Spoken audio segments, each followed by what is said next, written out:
तो चलिए नजर डालते हैं आज के हेडलाइंस पर। एमपी सरकार के 2 साल पूरे, सीएम मोहन यादव बोले 2026 होगा किसान कल्याण वर्ष। 15,000 की सैलरी वाले कर्मचारी के घर ईडी का छापा, 14 घंटे तक चली जांच, खाली हाथ लौटी टीम। सीएम से मिलने को तड़पती रही अनामिका बैगा, सुरक्षा कर्मियों ने रोका तो रो पड़ी। एमपी में शिक्षकों को जल्द मिलेगा चतुर्थ समय मान वेतनमान, अगली कैबिनेट में आएगा प्रस्ताव। 11 जनवरी को मनाया जाता है लाल बहादुर शास्त्री की पुण्यतिथि। नमस्कार, मैं प्रियंका स्वागत करती हूँ आप सभी का एमपी खबर में। चलिए शुरू करते हैं आज की ताजा बुलेटिन, जिसमें हम जानेंगे एमपी की 25 बड़ी खबरें। लेकिन उससे पहले आप हमारे चैनल को सब्सक्राइब करके बेल आइकन पर जरूर क्लिक करें, ताकि दिन भर के सारे अपडेट आपको एक साथ एक वीडियो में सबसे पहले मिल जाए। और चलिए अब खबरों को विस्तार से समझते हैं। पूर्व मंगेतर ने युवती को चाकू से मारकर उतारा मौत के घाट, आरोपी गिरफ्तार। मध्य प्रदेश में लालच ने एक 19 साल की लड़की की जान ले ली है। मामला है जबलपुर का, जहां दहेज की मांग के कारण शादी तोड़े जाने के बाद शुरू हुआ, जहां एक पूर्व मंगेतर नाराज होकर अपने साथी के साथ मिलकर 19 वर्षीय युवती की चाकू मारकर हत्या कर दी। यह वारदात 9 जनवरी की रात आधारताल थाना क्षेत्र के रेछाई औद्योगिक इलाके में हुई। पुलिस ने मामले में आरोपी साहिल रजक और उसके साथी अजय को गिरफ्तार कर लिया है। 70 साल के बुजुर्ग की हत्या मामले में अब जाकर खोजी कुत्ते ने हत्यारों तक पहुंचाया। मध्य प्रदेश में पिछले 2 महीने पहले मारे गए 70 साल के बुजुर्ग के मामले में हत्यारे पकड़े गए हैं। मध्य प्रदेश के गंगेपुरा गांव के रहने वाले शिव नारायण गौरव के शरीर को उनके खेत में गर्दन कटी हुई हालत में 2 महीने पहले पाया गया था। इस संबंध में पुलिस ने जांच की, लेकिन प्रत्यक्षदर्शी न होने के कारण संदिग्धों की पहचान करने में समस्या आई। कुल्हाड़ी और लोहे की छड़ भी बरामद की गई। अब नारायण गौरव हत्याकांड में पुलिस ने 3 लोगों को गिरफ्तार किया है। एमपी सरकार के 2 साल पूरे, सीएम मोहन यादव बोले 2026 होगा किसान कल्याण वर्ष।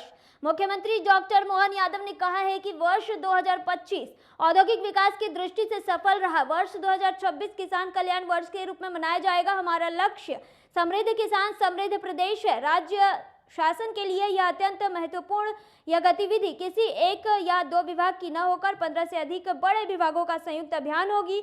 मुख्यमंत्री डॉक्टर यादव ने कहा कि कोविड काल से प्रदेश के शासकीय कार्यालयों में 5 दिवसीय सप्ताह की व्यवस्था लागू है।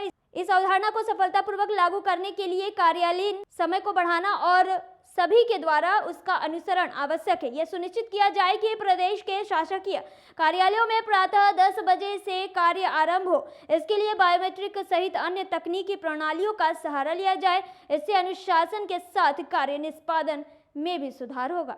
15,000 की सैलरी वाले कर्मचारी के घर ईडी का छापा, 14 घंटे तक चली जांच, खाली हाथ लौटी टीम। ईडी की टीम नर्मदापुरम के मालाखेड़ी इलाके में एक मामूली वेतनभोगी कर्मचारी के घर 14 घंटे तक सघन जांच की। बता दें कि पावरमेक रेत कंपनी में काम करने वाले अजय अग्रवाल, जिनकी सैलरी मात्र 15,000 रुपए है, उनके घर सुबह 6 बजे ईडी की टीम 3 वाहनों और केंद्रीय रिजर्व पुलिस बल के साथ पहुंची।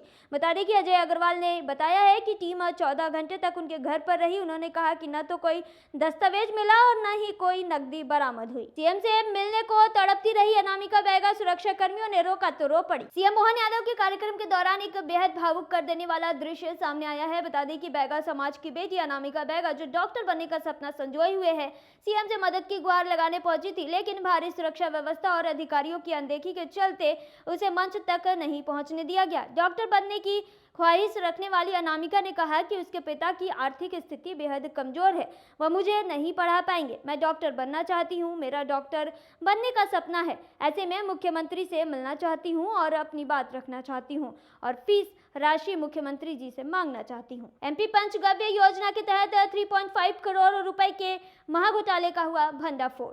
जबलपुर में पंचगव्य योजना के तहत 3.5 करोड़ रुपए के घोटाले का खुलासा हुआ है, जिसमें अधिकारियों ने इलाज के लिए आवंटित धन का दुरुपयोग घूमने फिरने और गाड़ियां खरीदने में किया। बता दें कि कलेक्टर की जांच टीम ने पाया कि योजना के लिए जारी की गई राशि का इस्तेमाल कच्चे माल की अत्यधिक कीमत पर खरीद, हवाई यात्राओं और वाहन खरीदने में किया गया। यह योजना 2011 में राज्य सरकार द्वारा शुरू की गई थी, जिसका उद्देश्य गाय के गोबर, गौमूत्र और दूध से बीमारियों पर शोध करना था।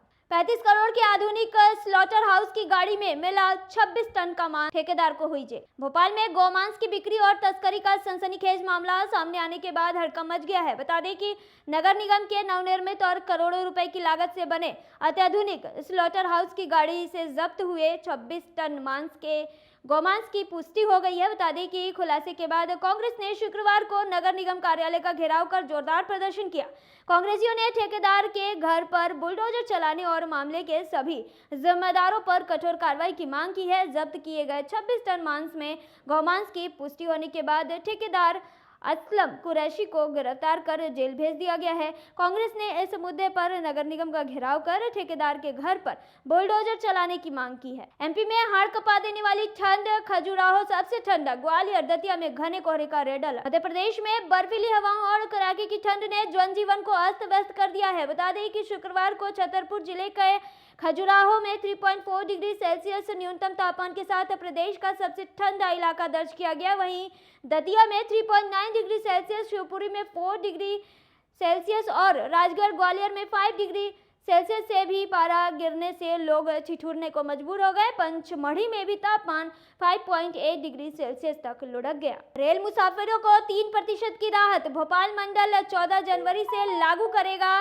रेल वन ऐप पर डिस्काउंट स्कीम। भोपाल में रेलवे स्टेशन की खिड़कियों पर जनरल टिकट के लिए लगने वाली लंबी कतारों और चिल्लर यानी कि सिक्कों की किचकिच से अब आम आदमी को बड़ी राहत मिलने वाली है। पश्चिम मध्य रेलवे के भोपाल मंडल ने डिजिटल इंडिया को बढ़ावा देने के साथ साथ आम मुसाफिरों की आर्थिक बचत का भी रास्ता साफ कर दिया है। आगामी 14 जनवरी यानी कि मकर संक्रांति पर्व के मौके पर रेल वन मोबाइल ऐप के जरिए अनारक्षित जनरल टिकट बुक करने पर यात्रियों को किराए में 3% की सीधी छूट मिलेगी। एमपी में 100 साल बाद लौटेंगे विलुप्त भैंसे, कोबरा और गैंडों की जोड़ी। मध्य प्रदेश की धरती से विलुप्त हो चुके वन्य प्राणियों को फिर से बसाया जाएगा। जानकारी के मुताबिक चीतों के बाद अब प्रदेश में गैंडे, जंगली भैंसे और किंग कोबरा को लाया जा रहा है। असम से लाकर इन्हें राजधानी के वन विहार में रखा जाएगा। हालांकि इनके बदले में टाइगर और मगरमच्छ असम जाएंगे। मुख्यमंत्री डॉक्टर मोहन यादव ने गुरुवार को गुवाहाटी प्रवास के दौरान असम के मुख्यमंत्री हिमंत बिस्वा शर्मा के साथ वन्य जीवों को आदान प्रदान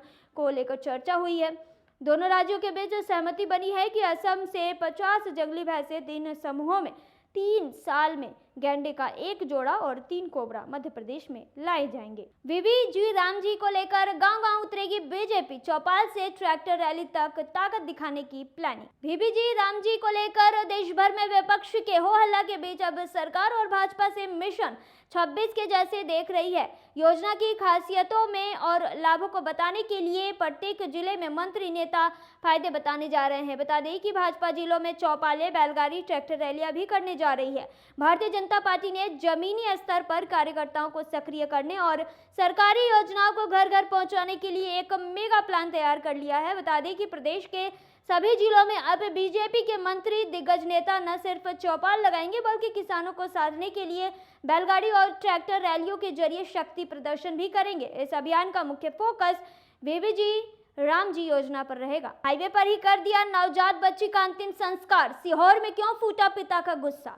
मध्य प्रदेश के सीहोर जिले में मानवता और स्वास्थ्य व्यवस्था को झकझोर देने वाला मामला सामने आया है। बता दें कि नाराज परिजनों ने सड़क को ही शमशान बना दिया और नवजात बच्ची का हाईवे पर ही अंतिम संस्कार कर दिया। बताया जा रहा है कि संतोष जाट की पत्नी ममता जाट को जिला अस्पताल में 23 दिसंबर को प्रवास के लिए भर्ती कराया गया था, जहां इलाज के दौरान 5 जनवरी दोपहर 3 बजे के करीब उसकी मौत हो गई।